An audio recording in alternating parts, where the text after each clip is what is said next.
ఓం శాంతి. సాకార్ మురళి. ఈరోజు తేదీ 30/5/25. బాబా చెప్తున్నారు, మధురమైన పిల్లలారా, ఇప్పుడు మీరు శాంతిధామము సుఖధామానికి వెళ్ళే కోరుసురము ఈశ్వరీయ ధామంలా కూర్చున్నారు. ఇది సత్యమైన సంఘం. ఇక్కడ మీరు పురుషోత్తములుగా తయారవుతున్నారు. ప్రశ్న: మీరు పిల్లలు బాబాకిన ఉన్నతంగా అవుతారు, తక్కువ లేదు, ఎలాగా? జవాబు: బాబా అంటారు, పిల్లలారా, నేను విశ్వానికి మాలికలు కాను, మీరు విశ్వానికి మాలికలవుతారు. నేను బ్రహ్మాండికి మాలికలవుతాను. నేను ఉన్నతంకిన ఉన్నతమైన తండ్రి మీ పిల్లలకి నమస్కారం చేస్తున్నాను. అందుకే మీరు నాకిన ఉన్నతంగా ఉన్నారు. నేను మీ మాలికలకి సలాం అని చెప్తున్నాను. మళ్ళా మీరు అలాగ తయారయ్యి బాబాకి సలాం చేస్తారు. ఓం శాంతి. మధురాతి మధురమైన ఆత్మిక పిల్లలకి నమస్తే. జవాబు చెప్పరు బాబా నమస్తే అని. ఎందుకంటే పిల్లలకి తెలుసు బాబా మనకి బ్రహ్మాండానికి మాలికలుగా తయారు చేస్తున్నారు మరియు విశ్వానికి మాలికలుగా చేస్తారు. బాబా అయితే బ్రహ్మాండానికి మాలికలు అవుతారు, విశ్వానికి మాలికలు కారు. పిల్లలు బ్రహ్మాండము మళ్ళా విశ్వం రెండిటికి మాలికలు అవుతారు. ఇప్పుడు చెప్పండి, పెద్దవాళ్ళు ఎవరు? పిల్లలే పెద్దవాళ్ళు అయినారు కదా. అందుకే పిల్లలకి మళ్ళా నమస్తే చేస్తున్నాను. బాబా మీరు కూడా మమ్మల్ని బ్రహ్మాండానికి విశ్వానికి మాలికలుగా చేస్తారు, అందుకే మీకి నమస్తే అని పిల్లలు చెప్తున్నారు. ముసల్మాను కూడా మాలికం సలాం అంటారు, సలాం మాలికం అంటారు. మీరు పిల్లలకి ఇప్పుడు ఖుషి కలుగుతుంది. ఎంత నిశ్చయం ఉంటుందో, నిశ్చయం లేదు అంటే ఇక్కడ రాలేరు కదా. ఎవరు ఇక్కడ వస్తారో వాళ్ళకి తెలుసు మనం మనుష్యుల రూపంలో వెళ్తాలేదు. మనుషుల దగ్గర అయితే టీచర్, మనుష్యుడు తండ్రి, మనుష్యుడు టీచర్, మనుష్యుడు గురువు ఉంటారు. ఇక్కడ మనం మనుషుల దగ్గర వెళ్తాలేదు. మీరు వచ్చేది ఆత్మిక తండ్రి, ఆత్మిక టీచర్ మరియు ఆత్మిక సద్గురువు దగ్గర. అక్కడ మనుషులైతే ఎన్నో రకాలు ఉన్నారు, ఇక్కడైతే ఒకరే కదా. పరిచయము ముందైతే ఉండేది కాదు. భక్తి మార్గంలా శాస్త్రాల్లా కూడా రచయిత రచన ఒక గురించి ఎవరికి తెలియదు. తెలియకుండా ఉండే కారణము అనాథలైనాం. జోరు చదువుకొని రాసుకుంటారో అర్థం చేసుకుంటారు. మనమందరూ ఆత్మలు ఒక్క బాబాకి, నిరాకారుడికి తండ్రి పిల్లలు. వాళ్ళు వచ్చి తండ్రి, టీచర్, గురువుగా తయారు చేస్తున్నారు. గీతలో కూడా కృష్ణన్ ఒక పేరు ఉన్నతంగా ఉంది. గీత సర్వశాస్త్రాలకి శిరోమణి, అన్నిటికీ ఉత్తమంగా ఉంది. గీతాకి తండ్రి అని కూడా చెప్పచ్చు. వేరే ఏం శాస్త్రాలు ఉందో దానికి తల్లి తండ్రి అని ఎవరూ చెప్పరు. శ్రీమద్ భగవద్గీత తల్లి అని గాయనం ఉంది. భగవంతునికి ముఖ కమలం ఇంకా వచ్చిన గీతా జ్ఞానం. శ్రేష్టాతి శ్రేష్టమైన తండ్రి ఖచ్చితంగా శ్రేష్టాతి శ్రేష్టమైన గీతాన ఒక క్రియేటర్ కదా. బాకీ అన్ని శాస్త్రాలు ఆకులు, క్రియేషన్, రచన ఇంకా ఎప్పుడు వారసత్వం దొరకదే కూడా అల్పకాలానికి. వేరే ఎన్నో శాస్త్రాలు ఉంది, దాన్ని చదువుకొని అల్పకాలం ఒక సుఖం దొరుకుతుంది, అది కూడా ఒక్క జన్మానికి. మనుషులకే చదివిస్తారు. ఎన్నో రకాలైన చదువులు ఉన్నాయి. అల్పకాలానికోసము మానవునికి చదివిస్తారు. అల్పకాలం సుఖం దొరుకుతుంది, మళ్ళా ఇంకొక జన్మంలో ఇంకొక చదవాలి.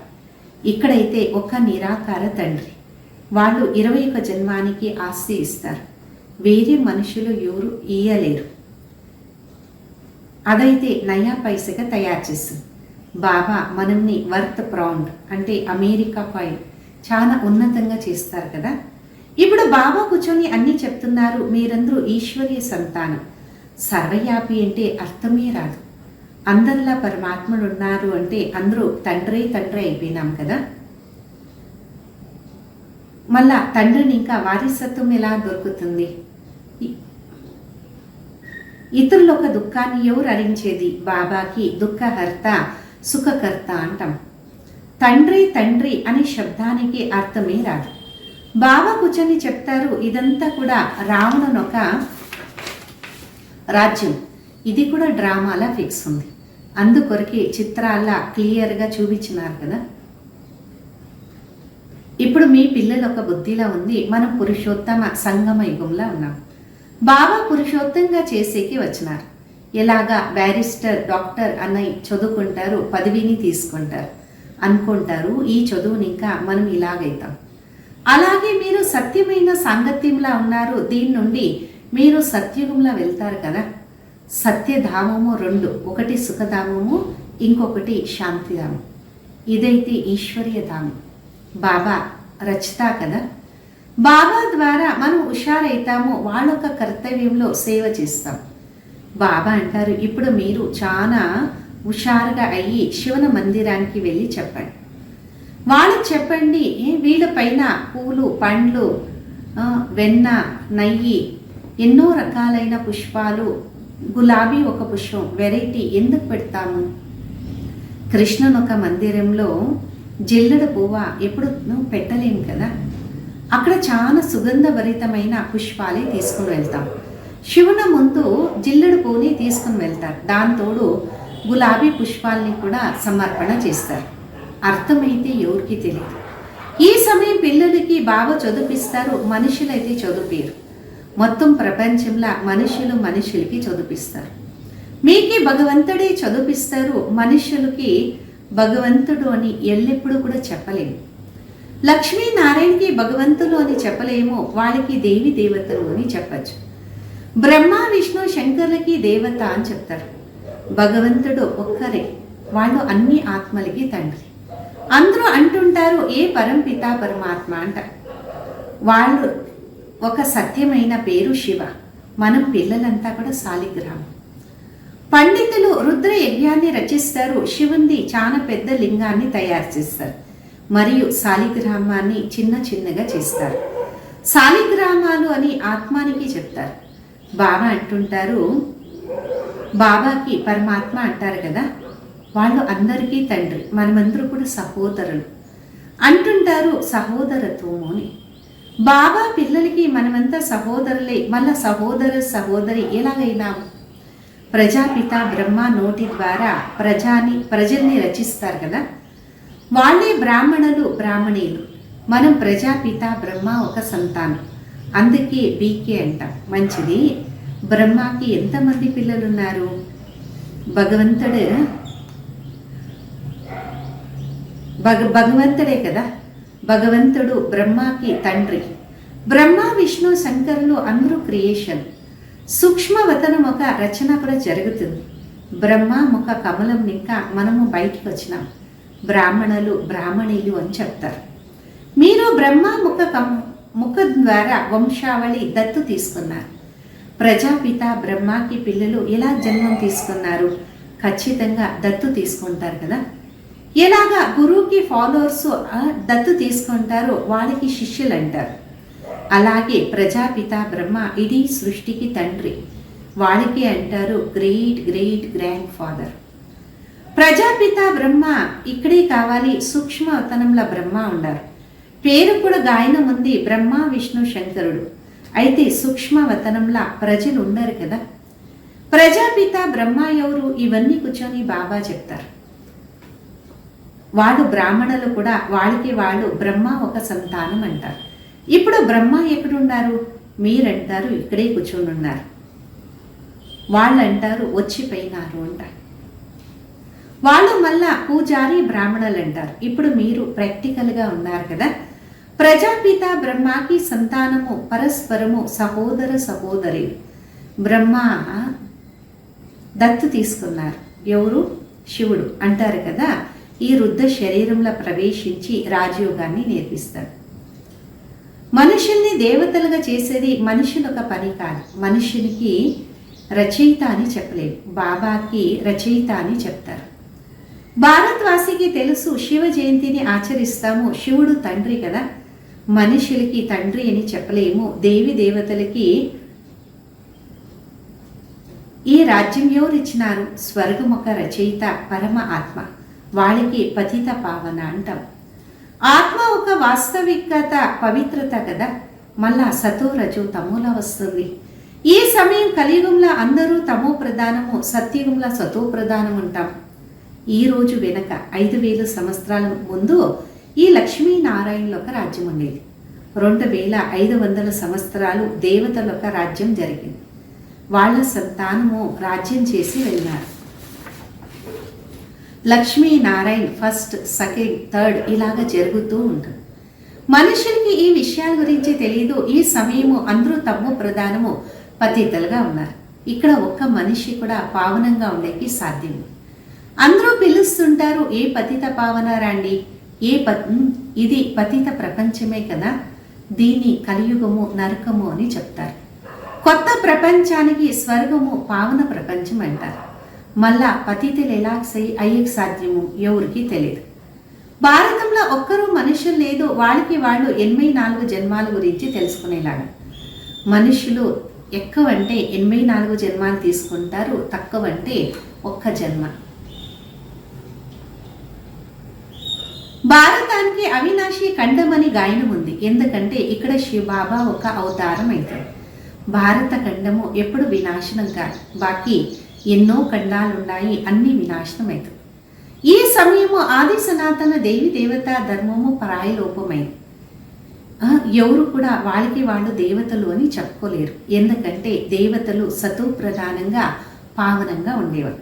ఇప్పుడైతే అందరూ పతితులు, పూజారి అయినారు కదా. ఇవన్నీ బాబాని కూర్చొని చెప్తారు. భగవంతుని ఒక మహావాక్యం, భగవంతుడు అందరికీ తండ్రి. వాళ్ళు ఒకేసారి భారతంలో వస్తారు. ఎప్పుడు వస్తారు? పురుషోత్తమ సంగమ యుగంలో. ఈ సంగమ యుగానికి పురుషోత్తం అంటారు. ఇది సంగమ యుగము, కలియుగము మరియు సత్యుగం మధ్యలో పతితుల నుండి పావనంగా అయ్యేదానికి. కలియుగంలో ఉంటూ పతితులుగా మనుషులు ఉంటారు, సత్యుగంలో పావనమైన దేవతలు ఉంటారు. అందుకొరకే దీన్ని పురుషోత్తమ సంగమ యుగం అని చెప్తారు. ఎప్పుడు బాబా వచ్చి పతితుల నుండి పావనంగా చేస్తారు. మీరు కూడా మనుషుల నుండి దేవతలు పురుషోత్తమంగా అవుతారు కదా. మనుషులకి ఇది కూడా తెలీదు, మనమే ఆత్మలు నిర్వాణ ధామంలో ఉండేవాడు. అక్కడిని ఇంకా వచ్చినాము పాత్రాన్ని అభినయించడానికి. పాయింట్స్ని నోట్ చేసుకోవాలి. 5000 సంవత్సరాలు మనము ఈ అనంతమైన నాటకంలో పాత్రాన్ని అభినయిస్తాం. ఇంత మనుషులు పాత్రధారి. డ్రామా ఒక చక్రం తిరుగుతూ ఉంటుంది, ఇది ఎప్పుడు కూడా బంద్ కాదు. ముందు ఈ నాటకంలో సత్యుగంలో పాత్రాన్ని అభినయించేదానికి దేవి దేవతలే వస్తారు. మళ్ళా త్రేతాల క్షత్రియులు. ఈ నాటకం గురించి ఎవరికి తెలియదు. ఇదేంది ముళ్ళులొక అడవి. అన్ని మనుషులు దుఃఖీగా ఉన్నారు. కలియుగం తర్వాత మళ్ళా సత్యుగం రావాలి కదా. కలియుగంలో ఎంతమంది మనుషులు ఉన్నారు? సత్యుగంలో ఎంతమంది ఉండొచ్చు? చాలా తక్కువ.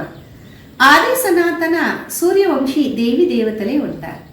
ఈ పాత ప్రపంచము ఇప్పుడు పరివర్తన అయింది.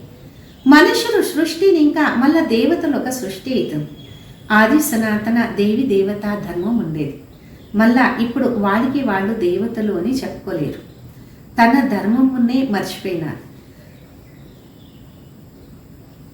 భారతవాసీలే తన ధర్మాన్ని మరిచి హిందూ ధర్మము అని చెప్పే కారణము హిందుస్థాన్ అని అనేస్తున్నారు. హిందుస్థాన్ ఇంకా హిందూ ధర్మం అని చెప్తున్నారు. దేవతలు పావనంగా ఉండేవాళ్ళు ఇదేంటి పతితులు. అందుకే వాళ్ళకి వాళ్ళు దేవతలు అని చెప్పుకోలేరు. దేవతలకు పూజ చేస్తుంటారు, తనకి తాను పాపి నీచులు అంటుంటారు. బాబా అంటారు, మీరే పూజ్యులుగా ఉండేవాళ్ళు మళ్ళా మీరే పూజారిగా అయినారు. హంసో సోహం అని అర్థాన్ని చెప్పినారు కదా. చెప్తారు ఆత్మనే పరమాత్మ అంట. ఇది కూడా అబద్ధం. అబద్ధమైన అర్థము, అబద్ధమైన దేహము, అబద్ధమైన మాట. సత్యంలో ఇలా చెప్పలేము. సత్యఖండము స్థాపన బాబా చేస్తారు. అబద్ధమైన ఖండాన్ని రావణుడై తయారు చేస్తారు. ఇది కూడా బాబానే వచ్చి చెప్తారు. ఆత్మ అంటే ఏమి, పరమాత్మ అంటే ఇది కూడా ఎవరికి తెలియదు. బాబా అంటారు, మీరు ఆత్మ బిందు, నాల 84 జన్మాలనే పార్ట్ ఉంది కదా. నేను ఆత్మ ఎలా ఉన్నాను ఇది ఎవరికి తెలియదు.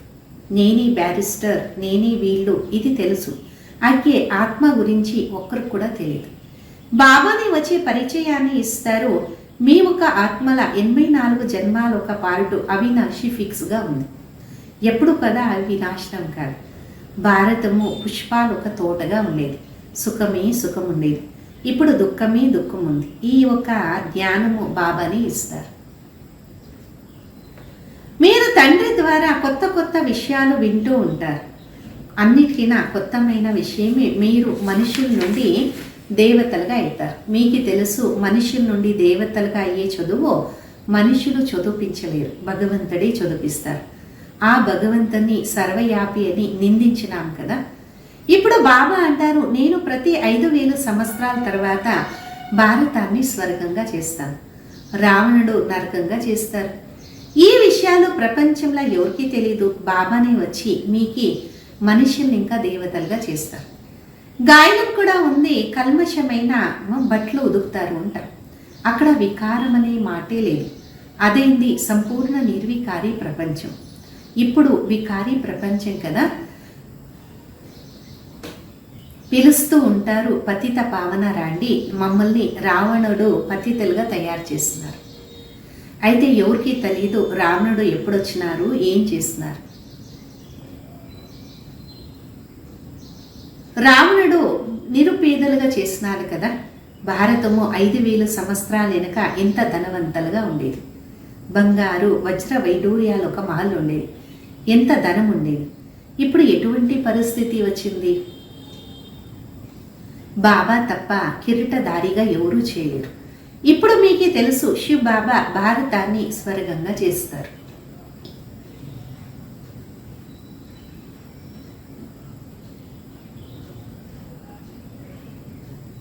ఇప్పుడు బాబా అంటారు, మృత్యు మీ ముందే ఉంది, మీరు వానప్రస్థులు, ఇప్పుడు వెళ్ళాలి వాపసు. అందుకొరకే మిమ్మల్ని మీరు ఆత్మ అని తెలుసుకొని నన్ను స్మృతి చేయండి, అప్పుడు పాపాలు భస్మమవుతుంది. అచ్చా, मीठी मीठी सिखिलदे बच्चों प्रति मात पिता बाप दादा का याद प्यार और गुड मॉर्निंग। रूहानी बाप की रूहानी बच्चों को नमस्ते। हम रूहानी बच्चों की रूहानी मात पिता बाप दादा को याद प्यार गुड मॉर्निंग और नमस्ते। धारण కొరకు ముఖ్య సారం ముందు మనము బ్రహ్మాముఖ వంశావళి బ్రాహ్మణులు. స్వయం భగవంతుడే మనల్ని మనుషుల్ని ఇంకా దేవతలుగా చేసే చదివిస్తున్నారు. ఈ ఒక నశ మరి ఖుషి ఉండాలి. పురుషోత్తమ సంగమ యుగంలో పురుషోత్తములయ్యే పురుషార్థాన్ని చేయాలి. రెండోది, ఇప్పుడు మనం వానప్రస్థ స్థితిలో ఉన్నాం. మృత్యు ముందే నిలుచుకోనుంది, వాపసు వెళ్ళాలి.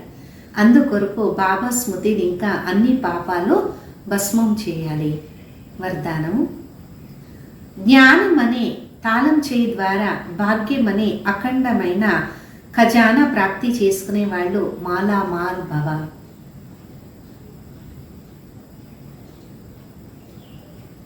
సంగమ యుగంలో అన్ని పిల్లలకి భాగ్యాన్ని తయారు చేసుకునే దానికి జ్ఞానం అనే తాళం చేయి దొరుకుతుంది. ఈ ఒక తాళం చేయి వేసినప్పుడు ఎంత కావాలనో మీ భాగ్యం అనే ఖజానా తీసుకోవచ్చు. తాళం చేయి దొరికింది అంటే మీరు మాలామాల్ అయినారు, అంటే ధనవంతులుగా అయినారు. ఎవరు ఎంత ధనవంతులుగా అవుతారో అంత ఖుషి స్వతా ఉంటుంది. ఇటువంటి అనుభవం ఉండాలి. ఎటువంటి ఖుషి అనేది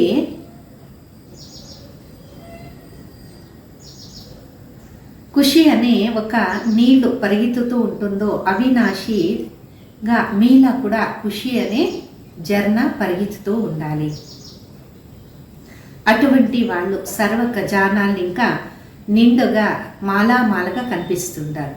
వాళ్ళ దగ్గర ఎటువంటి ప్రకారమైన అప్రాప్తి అనేది ఉండదు. స్లోగను, తండ్రితోడు కనెక్షన్ని కరెక్ట్గా ఉంచుకోండి, అప్పుడు సర్వశక్తులు అనే కరెంటు వస్తూ ఉంటుంది.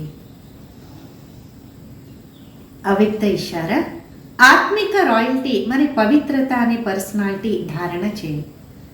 ఎంత పవిత్రతను అంతే బ్రాహ్మణ జీవితం ఒక పర్సనాలిటీ తయారవుతుంది. పవిత్రత తక్కువ అంటే పర్సనాలిటీ కూడా తక్కువ. ఈ పవిత్రత అనే పర్సనాలిటీ సేవలో కూడా సహజంగా సఫలత అనేది ఇస్తుంది. అయితే ఒక్క వికారం కూడా అంశ మాత్రం ఉంటే ఇంకొకటి తోడు వస్తుంది, తోడు ఉండే ఉంటుంది. ఎలాగ పవిత్రత ఎక్కడుంటుందో అక్కడ సుఖము, శాంతి, ఆంతర్యముఖ సంబంధం ఉంది.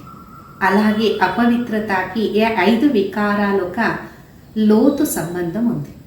అందుకొరికి ఎటువంటి వికారం ఒక అంశము లేకుండా ఉండాలి. అప్పుడే అంటారు పవిత్రత అనే వ్యక్తిత్వం ద్వారా సేవ చేసేవాళ్ళు. ఓం శాంతి.